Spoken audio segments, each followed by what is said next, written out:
Are you rolling? I'm rolling. Fantastic. Kristen, are you rolling? I am rolling. All right, then. Welcome to another exciting edition of Adventures in VO. Today, we're going to do a podcast. Podcasts are fun to do. Truth is, it's kind of like doing anything else in VO. You sit behind the mic and you talk. But today's podcast is special to me because it's a story that I wrote myself. And it is mostly an answer to a question I've been getting a lot lately. My TED Talk, which some of you may have heard of, that was originally done back in 2008. Kristen, has it gone viral? It has. It keeps popping up on Reddit front page. Fantastic. Gotta love the people over at Reddit. Over 2 million people have seen this TED Talk, and people have been asking me a lot of questions about it. What led up to it? Why did you do it? What was it like to do it? Are you glad you did it? Would you do it again? Etc. Rather than answer those questions one at a time, I thought it'd be best to come in here and forever preserve my answer for posterity. My good friend Matt is on the board in there somewhere. Matt, can you hear me? Yeah, hi, Mike. We're ready to go. Fantastic. How do I sound? Be honest. Oh, great, like always. Gotta love Matt. Okay, so here it is. This is going to take between 10 and 12 minutes, maybe a little longer. It's the truth. I hope you like it. A podcast happening right now. The only tools you really need for this, a pen to make some notes, and whiskey. Good for the chords. I prefer Bullet Bourbon or whatever they have handy here at One Union, finest recording studio in San Francisco, here in Studio 5. Let us begin.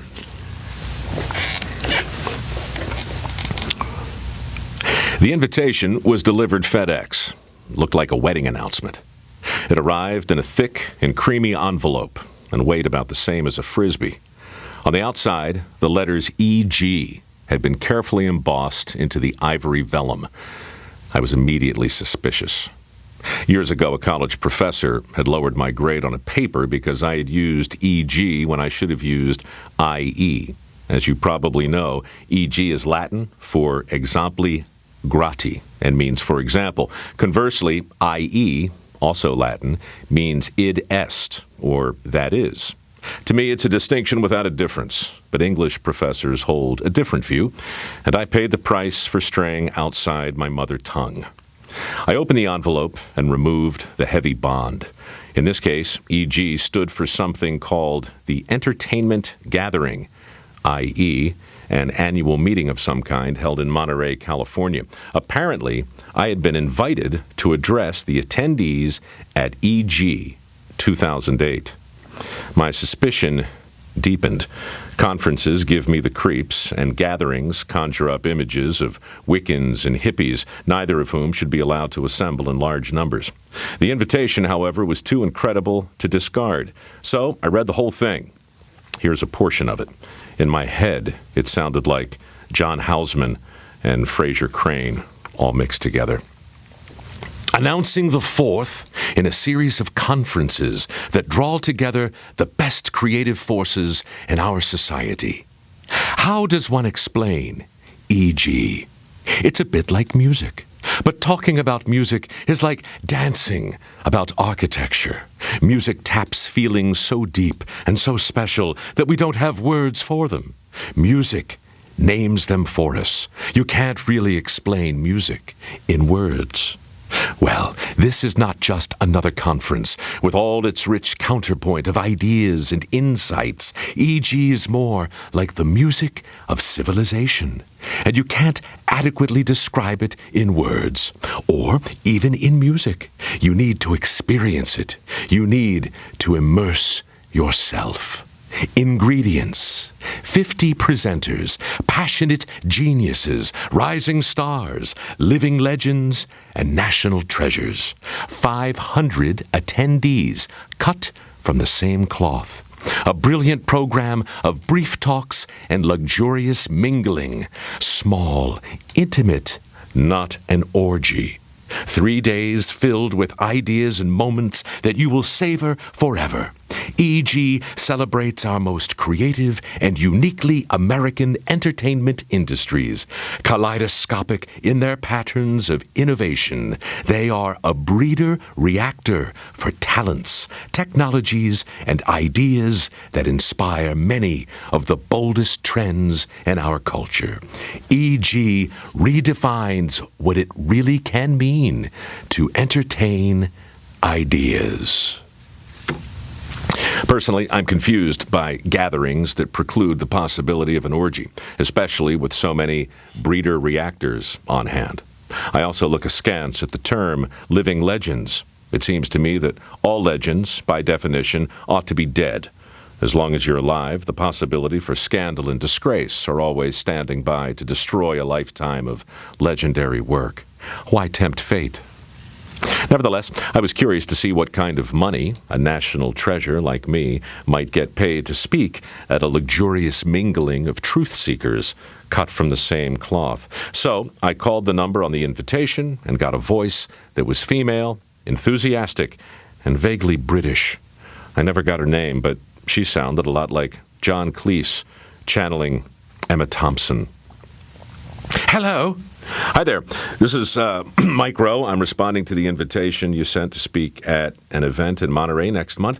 Oh, yes. Hello, indeed. We're so glad you'll be there. Thank you so much for agreeing to participate. Well, actually, I was just checking in first to see about some details. Yes, of course. Anything at all. What can I tell you? Well, I was curious about the fee. The fee? Oh, there's no charge for speakers, Mr. Rowe. That's one of the perks. Featured presenters are allowed to attend the gathering for free. Plus, you can bring a guest. Isn't that fantastic?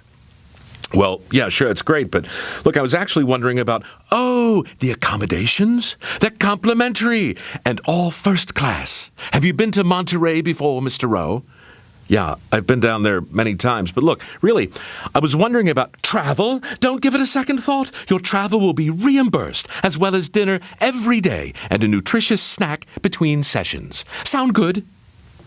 I should point out here that the rates for speaking engagements vary wildly. If it's a corporate gig, I overcharge as much as possible. For a charity, I often show up for free. I just wasn't sure which the EG was, and I wasn't having much luck finding out. Look, I hate to be abrupt, but I don't have an agent or a manager, so I need to ask you straight up, okay? What is it you're offering to pay me? I beg your pardon? My fee, madam. What are you offering to pay me to speak? Mr. Rowe, no one who speaks at EG is actually paid. That's not what the conference is all about. We're an offshoot of the TED conference. Are you familiar with TED? No, I'm not familiar with TED, but if you don't pay your speakers, then you're nonprofit, right? We're trying to light a candle in the darkness of these difficult times.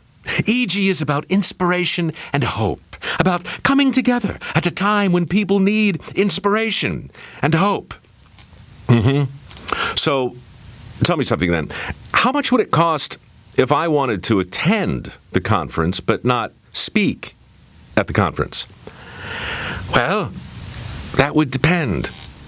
On what? Many things. Look, lady, if you want me to speak for free at your little festival, we need to be direct with each other. Now, how much do you charge people to attend? It's not a festival, Mr. Rowe. It's a gathering. Last chance. How much? $4,000. $4,000. A person? Yes, a person. Let me get this straight. You've invited 50 living legends from around the world to speak for free to a room full of 500 people who each pay $4,000 to listen to them. That sounds to me like somebody somewhere is collecting $2 million. I think you're missing the point, Mr. Rowe. Well, I certainly seem to be missing the money. This is a very expensive event to organize. The audience is unlike any you've seen before.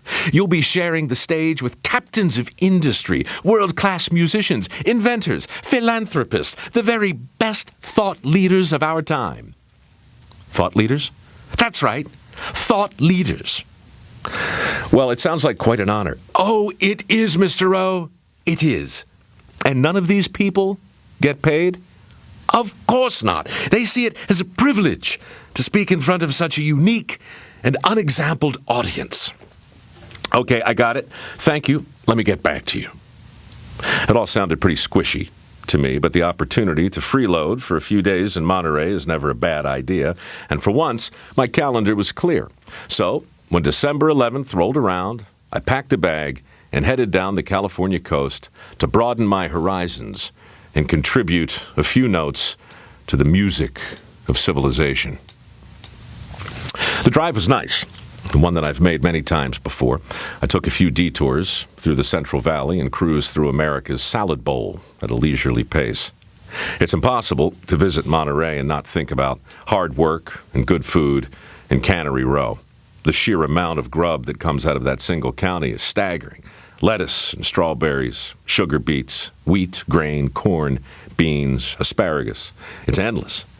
I stopped by the Steinbeck Museum and picked up a shirt with the names of all his books printed on the back and a first edition of Tortilla Flats, which I'd never gotten around to reading. Then I circled back toward town, checked into the Marriott, and opened some local wine that was included in my welcome basket. The wines in the Central Coast are pretty decent, and just the thing to prepare oneself for a gathering of professional luminaries. Across the street, in the convention center, the event was already underway, but since I wasn't scheduled to speak until later that evening, I took the book and the wine out onto my balcony, where I started the former and finished the latter. In hindsight, this would have been an excellent time to organize my thoughts and prepare some sort of cogent message, but there's something about the ocean that inspires reading and drinking, so that's what I did instead. Around 3 o'clock, wine ran out, so I walked over to sign in and check out the venue. Since a free ticket to the event was my sole form of compensation, I figured I might sit in on the afternoon session and get a feel for what awaited me. In the lobby, I received a warm greeting from a few of the organizers and a large ID badge, which I was encouraged to keep around my neck at all times. I was also given a laminated schedule of speakers and an elaborate program that laid out the course of the next 3 days in a style and tone I'll call whimsical. On the front cover was a professional clown named Bello Knock. He appeared to be lunging off of the cover in some sort of clown greeting while screaming at the top of his lungs. I may have screamed back a little when I first saw him. I have nothing against clowns personally, except for the fact that I hate them. Scrolling through the program, I saw that a circus motif was, in fact, the theme for this year's conference.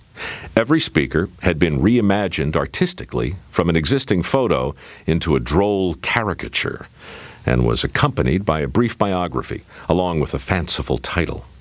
There was Emery Lovins, Energy and Efficiency Changemeister. He was pictured hugging a monkey for reasons not made entirely clear. Cameron Carpenter is a world-renowned organist. I've heard some amazing things about him, but had no idea he could hover in midair above white, frolicking tigers. David McCallie was billed as a student explainer. It would be interesting to see which one he would be today. I was hoping for the explainer, since I was already in search of answers. Mostly, the speakers came from the technology sector. Many had formed successful .coms. Others were entrepreneurs who made a fortune in technology. The founder of Pixar was there, as was Nicholas Negroponte, chairman emeritus of Media Lab, and Brian Farron, the former president of research and development at Disney. I found myself on page 40, pictured in a welder's mask and waiting to be shot out of a cannon. The caption said, Mike Rowe, human guinea pig. Not bad, but not as promising as Miru Kim, an urban explorer, on page 24. Miru apparently takes nude pictures of herself while lounging about in various ruins. Interesting. I took a moment to imagine Ms. Kim and the all together and headed up the escalator into a large lobby just outside the auditorium. Here, I got my first real look at EG 2008. Hanging from the ceiling were 50 large posters, each one an enlarged image of the artwork featured in the brochure. In this way, all the speakers were on display, dangling from various heights, filling the lobby with their whimsy and collective worldview. Also in the lobby were the promised snacks and various exhibits, including a huge sandbox with a big steel ball being dragged around by a concealed magnet underneath, forming elaborate designs that looked a lot like crop circles. There was also a store where people could purchase books written by the featured speakers. Alas, I had no book of my own to sell, which was consistent, I suppose, with the fact that I had no actual message to deliver. Before entering the theater, I ducked into the men's room, and as I approached the urinal, I heard something a man never wants to hear while in the toilet. "So, Mike, how about those testicles, huh?" I turned around and recognized Tim Ferriss, author of The 4-Hour Workweek, another featured speaker. I was hoping that Tim was referring to the episode of Dirty Jobs wherein I castrated several dozen baby lambs by removing their testicles with my teeth. It was an episode that had stirred up a fair amount of controversy, and Tim wasn't the first to ask me for more detail. "Seriously, man, did you have to bite them off?" "All part of the job," I said. I hadn't met Tim before, but I recognized him right away. Ever since the 4-Hour Workweek hit the stands, I had been using his best-selling book as a prime example of how our society has waged a cultural war on the fundamental definition of work. When people ask me how we have made work the enemy, I point to the many stereotypes and caricatures on TV, as well as best-selling books that claim bad jobs to be the proximate cause of our individual unhappiness. I had planned on doing much the same thing today, but realized that Tim's presence at the gathering might bring a certain awkwardness to my usual talking points. Tim, however, was smiling and friendly, even while urinating. Turns out he's a big fan of Dirty Jobs and was curious about many of my misadventures. "Seriously, Mike, tell me, what did they taste like? Were they chewy?" These were not the ideal surroundings to provide a detailed answer, so I demurred and promised to catch up with him later. I excused myself and slipped inside the darkened auditorium just in time to hear a self-proclaimed gypsy troubadour named Jill Sobel sing about the malignant evil of George Bush. After that, Michael Hawley took the stage, and the next session of EG was officially underway. Michael was the organizer and self-proclaimed ringmaster of EG 2008, and he addressed the crowd with ease and familiarity. He seemed to know everyone in attendance and spoke in a tone that confirmed the importance of what we were all about to witness. He said some solemn things about imagination and innovation, and then introduced Nicholas Negroponte, who, to my surprise, was sitting right next to me. Nicholas spoke for exactly 20 minutes and laid out a bold initiative to get a laptop into the hands of every kid on the planet. Wow. Peter Diamandis then spoke for exactly 20 minutes about his plan to open the space frontier to all of humanity. Impressive. Then the gypsy troubadour came back out to sing about how rotten Dick Cheney was, and the cycle repeated more or less. There was a lot of variety, but the overall vibe and the general themes became pretty predictable. Technology will save the planet. Republicans are bad. Innovation will save the species. Democrats are good. Passion must always be followed. Conservatives are evil. The environment is very important. Liberals are wise. With the exception of the urban explorer, who looked great naked but was too nervous to actually speak, and a photographer who told a bizarre story of her mystical and literal transformation into a dolphin, most of the talks were cogent, organized, and carefully rehearsed.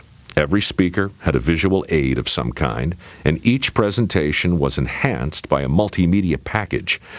I, on the other hand, had prepared myself in the same way I get ready for an episode of Dirty Jobs. That is to say, I showed up and I had a drink.